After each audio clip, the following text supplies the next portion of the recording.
Two bottles.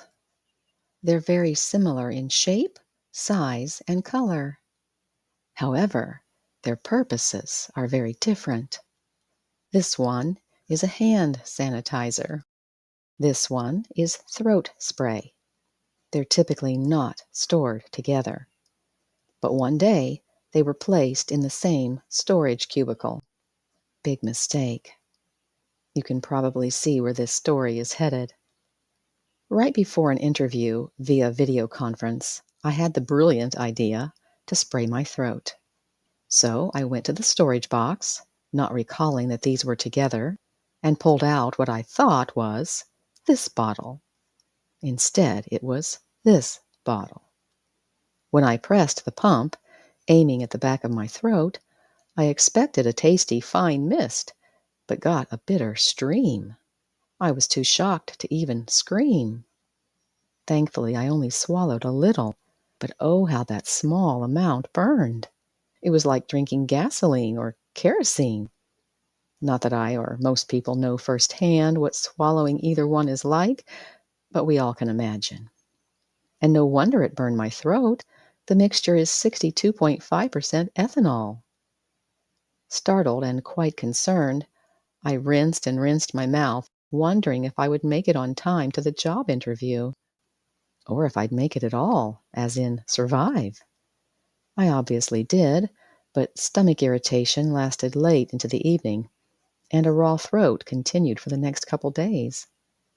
I should have ingested activated charcoal immediately, but it didn't occur to me right away.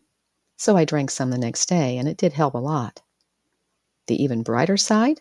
I hadn't swallowed a fast-acting poison. For that, I'm so grateful. Otherwise, such an innocent error could have been fatal. What lessons can we all learn from my mistake? Perhaps don't store similar containers near each other.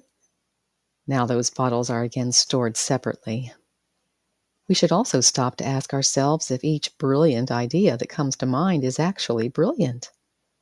The experience was a good reminder to carefully read labels before using products, and it reminded us that we can't rely on just one of our 5 senses. Using my eyes as well as my fingers would have prevented the mistake. Those are some practical lessons. But what about the spiritual applications? Similar to the bottle story, we can't rely on one sense. As the saying goes, things aren't always as they seem. And we certainly can't rely on our feelings. Something may feel right, but still be very wrong. Right? Another spiritual application comes with this question. If two people with different purposes are standing together, could you tell them apart? What if you were one of those people? Could you possibly ever be mistaken for a worldling? Or is it obvious that you serve a higher purpose? We may have to share the same cubicles or homes with those who serve a different purpose. Of course, different isn't always a bad thing. Often it can actually be very good. But when different is indeed very bad, which side usually gets influenced by the other?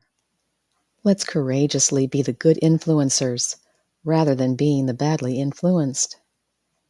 Let's dare to be obviously different for the good. The alternative could be fatal.